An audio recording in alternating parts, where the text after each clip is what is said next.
Здравствуйте, дорогие участники и гости проекта «Родной язык. Достояние народа».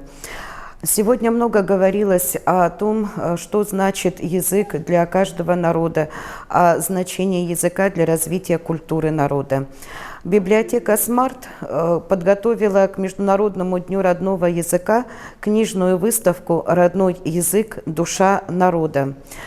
Я не буду повторяться и говорить о значимости языка. Сегодня мы проведем обзор тех книг, которые вы сможете заказать на сайте централизованной библиотечной системы. Народов много. В республике Саха живет тоже очень много разных народов. Но начать нашу выставку мы хотели бы именно с нашего родного языка, с якутского языка. На выставке представлены книги «Язык как основной элемент культуры», «Якутский язык. Истории и традиции», «Наследие предков». Книги расскажут вам об истории якутского языка, о влиянии его на культуру народов Саха. Книги подобраны таким образом, что вы сможете узнать не только прошлое нашего народа, но и настоящее, и те моменты, которые влияют на развитие языка со временем. Языки и фольклор народов Севера. Очень интересная книга рассказывает о традициях, о языке малочисленных народов Севера, об эвенкийском языке, юкагирском.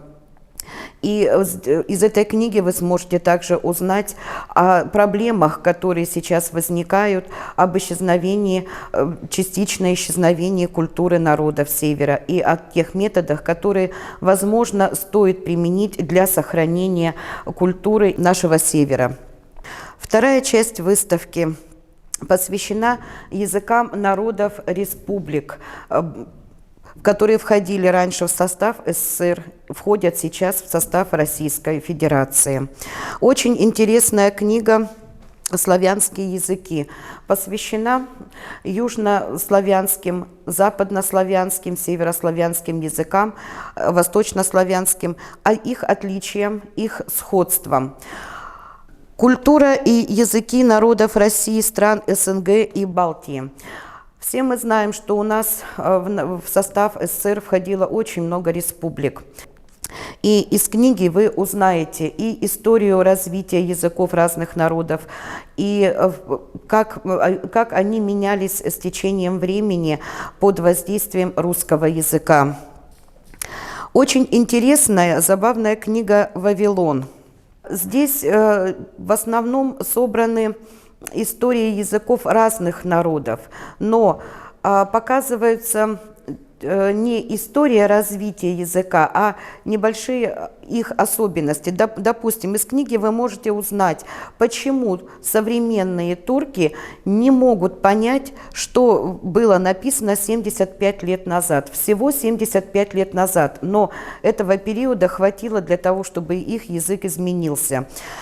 Вы узнаете, в чем сходство и родственность русского и английского языка. Почему в Японии диалект мужчин и женщин различается и чем различается. Очень интересные, кстати, исследования по нашему родному якутскому языку. Так как народы наши проживают в лесу, ближе к природе, то у нас больше вроде бы должен быть развит синтетический язык, так как у тех людей, кто занят в основном трудовой деятельностью, больше развит аналитический язык. Но исследования показали, что у людей Республики Саха синтетические и аналитические языки развиты одинаково. Вторая часть нашей выставки посвящена истории развития славянской письменности и истории образования азбуки. Книга «Дорогами тысячелетий. От Азы до Ижицы. 1100 лет славянской азбуки. Введение в историю русского языка». Все книги рассказывают о русском языке, об истории письменности на протяжении 6000 лет. Вы узнаете, какое значение на развитие нашей азбуки оказали Кирилл и Мефодий. Наш язык изучают несколько направлений. И об основных направлениях, об основных школах, которые занимаются именно изучением развития языков народов мира, вы узнаете вот из этой книги «История науки о языке». Язык есть исповедь народа и крылатые фразы наших дней. Две книги, которые, наверное, стоит сравнить между собой. Так как язык есть исповедь народа, собраны крылатые фразы, собраны поговорки и пословицы нашего народа на протяжении не одного тысячелетия и об их значении. Крылатые фразы наших дней – это то, как мы говорим сейчас. И различие бывших пословиц и поговорок от современных вы узнаете из этих двух книг. На выставке вы также можете познакомиться с высказываниями наших известных и любимых с детства писателей Лев Успенский и Корней Чуковский. Высказывания о языке, о значении языка в жизни людей, в жизни народов, о значении языка в развитии культуры народов. Очень интересная книга Костомарова «Жизнь языка от Вятичей до москвичей». Она отличается от всех остальных книг. Книга рассказывает тоже об истории языка, но здесь идет повествование именно от наших дней и к историческому прошлому. И рассказывает об этом обычная девочка-школьница Настя. Очень интересный язык, художественный язык, но художественный язык с использованием исторических моментов.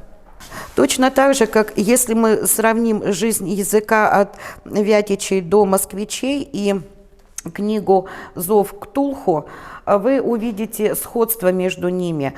Обе книги рассказывают об истории языка, но из жизни языка книги Костомаровой вы узнаете именно об истории, а «Зов Ктулху» показывает вам, как на примере чтения художественных произведений можно изучать языки, насколько это интересно, захватывающе и быстро. Последняя часть нашей выставки посвящена, скорее всего, нашему самому современному языку, его изменениям и трансформации. Языковое и культурное разнообразие в киберпространстве. В ней собраны статьи научных деятелей, которые рассматривают историю развития языков разных народов, их сохранение, проблемы, и рассказывают о том, какие меры принимает наше государство для сохранения языков и культуры различных народов, особенно исчезающих народов. Как обеспечить присутствие языка в киберпространстве? В этой книге собран весь материал о том, как наши технологии влияют на изменение современного языка в мире. «Пиши, сокращай», копирайтинг, журналистика. Книги рассказывают нам о том, как сейчас, в настоящее время, правильно писать, сокращать, как составлять деловые письма, чем и наш разговорный язык в данный момент отличается от языка интернета и от разговорного языка, как правильно выкладывать статьи на сайты в интернет. Полностью книги построены на изменениях языка в современном мире под воздействием технологий. Очень интересные книги блогеров. Марина Могилка «Как стать блогером с миллионной аудиторией». Книга, наверное, будет полезна не только молодежи, но и людям более старшего возраста. Прочитав ее, вы узнаете, как изучение иностранных языков может повлиять на вашу жизнь, изменить полностью, как вы можете стать богаче и успешнее благодаря изучению иностранных языков. А вот Полина Масалыгина «Большая книга о великом могучем русском» расскажет вам о том, какие фразеологические обороты, какие слова используются сейчас в интернете, их значение, как они использовались ранее, если они раньше существовали, и как они изменились сейчас под воздействием нашего интернета и наших технологий. Так говорит молодежь. Словарик молодежных сленгов. Думаю, что нашей молодежи будет интересно познакомиться о том, как разговаривала молодежь раньше и какие изменения сейчас происходят в их разговорной речи. Закончить обзор нашей выставки мне хотелось бы, зачитав вам итоги исследования, проведенной в школе, в Покровской школе номер 2 Хангаласского улуса. Исследования провели о значении языка в жизни подростков среди 5-8 классов. И вот к каким выводам пришли. Образ родного языка и его значение в жизни народа имеет много общего для поэтов разных национальностей и разных времен. Родной язык является самым главным богатством для народа. Судьба родного языка должна волновать всех, так как если нет языка, то нет народа. Мы выяснили, что многие дети не общаются на родном языке, плохо владеют им. И последнее, по итогам анкетирования пришли к выводу, что знание родного языка во многом зависит от семьи и от желания самого человека изучать и хранить свой родной язык. Паустовский по этому поводу очень хорошо сказал: «Человек, равнодушный к родному языку, дикарь». И очень радует, что наше подрастающее поколение, наши дети все-таки неравнодушны к родной культуре и к своему языку.